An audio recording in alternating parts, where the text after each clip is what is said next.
Hi, everyone. Welcome to the first iteration of Grow and Tell, my podcast on the Respect My Region podcast network for the North American Weed Tour, which is second annual. We're going to be reviewing and interviewing for cannabis executives, cannabis growers, and all different kinds of things across the United States.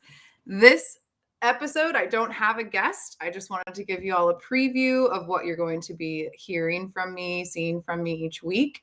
We have quite a number of guests lined up. We'll have a unique guest every single week from cultivation, plant science, breeding, and all other aspects of cultivation that I myself really love speaking to, love asking the big questions of. So I'm looking forward to that. Some of our growers are going to be coming out of California. I definitely have some growers lined up from Colorado and, of course, Bellingham, where I'm from and currently residing, as well as managing dispensary Trippy, Hippie Cannabis and running my consulting company, Insight Cannabis Consulting. So if anybody wants to get featured or has any suggestions for people that we interview, please drop us a comment and let us know. We'd love to reach out to them. But I wanted to, like I said, give you a little bit of my credentials, my background. Like I said, my name's Erin. I have been a part of the Respect My Region crew for a little while now. I think LinkedIn says I'm about up to 4 years. Maybe that's longer than reality. But in the past, my job has been to review cannabis articles coming out of the scientific literature community. So mostly in the Netherlands and things like that, and make them digestible for our readers. And one of my biggest blog post for the network was on THCP, that THC molecule that is so much stronger than the THC molecule we're used to over here in the States. And that one came out of medical cannabis in Italy. So maybe we'll find an Italian grower. Who knows? Other than that, I run my consulting company. Those credentials, that understanding comes from 4 years of cultivation experience with a tier 2 producer processor in Bellingham.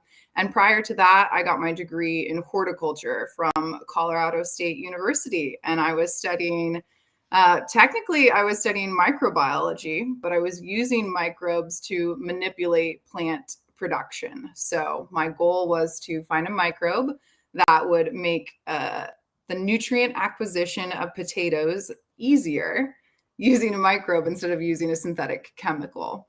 And then from there, I also studied root system architecture, so rhizosphere biology. And that is just the biology of all of the microbes interacting with the roots in the soil system. So I'm very familiar with soil science as well as cultivation.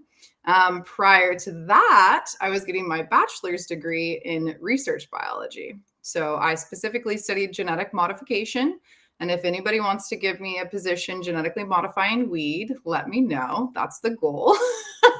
But I would love to make cannabis that is more directed for intention through genetic modification. And yes, I used to do that with roses and potatoes. So my goal during my genetic modification research was to take a terpene synthesized by mint and put that terpene into potatoes and roses, because that specific terpene deters aphids. So it was a very organic means of controlling aphid pests.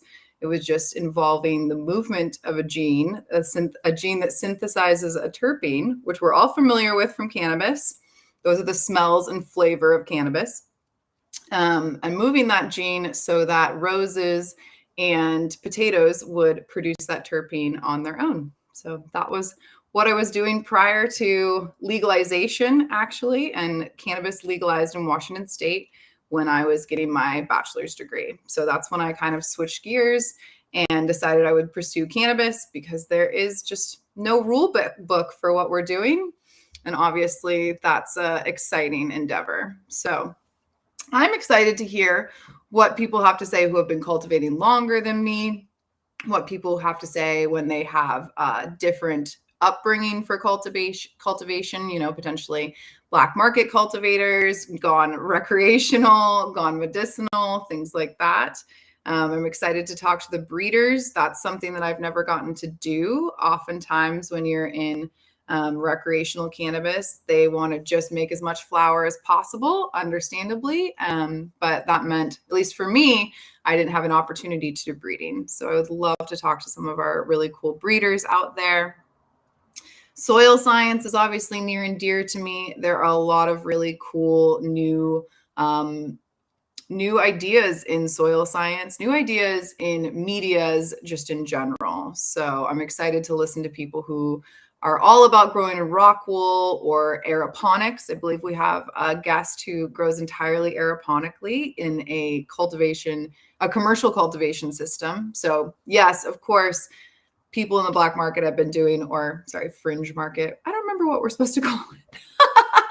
But people in their home grows have been growing aeroponically for a long time, but scaling that has a bunch of barriers. So I'm really excited to hear about how scaling aeroponics is becoming more common in these markets.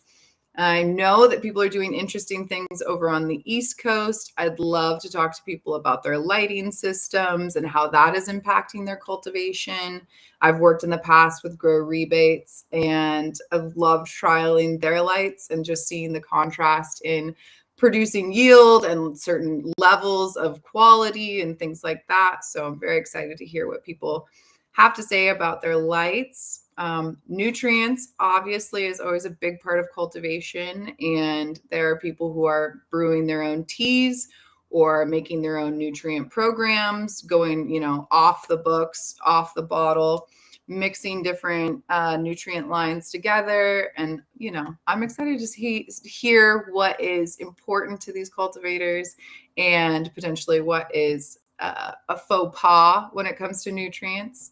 There are definitely some aspects of chemistry that we overlook in cannabis cultivation. So, for example, if you add a product before you add other products, or if you add a product before you pH your feed, things like that. I'd love to get into the chemistry with people about that.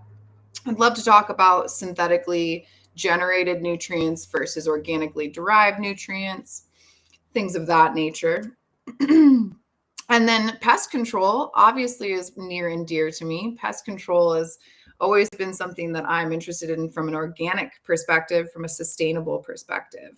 So I'd love to hear what people are doing, especially in an indoor grow operation, to sustainably control pests. More and more, my customers that I interact with at the dispensary come to me with complaints about reactions to pesticides, even if they are legal in the recreational market. Which ones are causing issues? How can we avoid using those specific pesticides, even if they are very useful or if they are very effective? But if they're impacting the customer's experience, the consumer's experience, then how can we avoid using them? And alternatives to traditional pesticides. When I was cultivating, we actually sprayed terpenes just because the terpenes themselves, which are naturally derived from plants, can deter aphids. Some things that cultivators may or may not notice is like strain to strain, they're more susceptible to certain pests. And so I'd love to hear what cultivators' perspectives are on that. Are we looking at a difference in indica or sativa? Do we think that it's a terpene profile difference? Is it maybe just overall health of certain plants because they're getting the nutrients they desire in one feed, while as their other cultivar isn't getting the same nutrients that it needs, and therefore it's more stressed? And overall, just love to hear about people's grow room design. I have been made fun of a couple times for my spaceship grow room at home, because every single surface is reflective and it feels like I'm growing inside some kind of Hubble telescope or something ridiculous. But I just made a room with the materials that were available. I'd love to hear about the new technology in grow room design.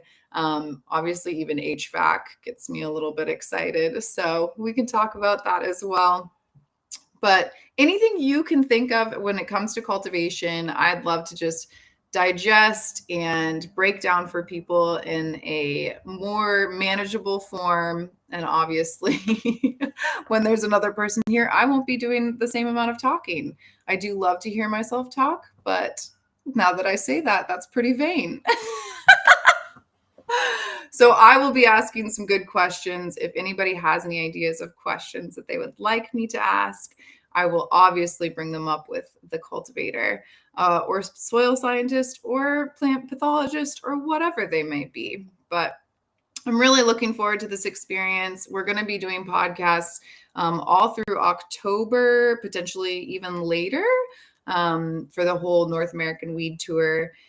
And it's going to be amazing. Hopefully I'll get to do a couple reviews for products and, you'll get to see me smoke a little bit of weed, which will be good because I need it. It calms me down.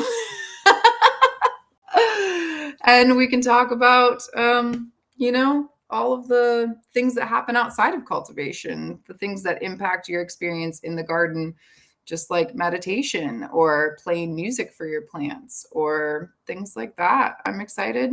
Drop a line. I don't know. Hit me up on Instagram, Erin in Cannabis. There are definitely fake accounts out there of me, but there's just one me. And Trippy Hippie Cannabis, we have an Instagram as well. Insight. I don't even have a website anymore, but you can DM me. It's fine. I know what I'm doing. I just don't make a big deal of it anymore. We're more of a go with the flow situation these days. Grow and Tell every Thursday around 2:30 Pacific Standard Time. I will be here. Like I said, we will bring new fun guests. We will ask the weird cultivation questions. We'll get down to the nitty gritty, maybe the details that you wouldn't get in a general blog post. And absolutely, we're going to be respecting people's opinions and perspectives and their own experience, because that's really what makes every cultivator unique is their experience. Not everybody went to school like I did. Not everybody grew like I did. And I don't expect everybody to do it like I did, but I love to hear why they do it like they do. So join me if you can. If you can't, whatever, it's fine. We'll see you again soon. Bye, guys.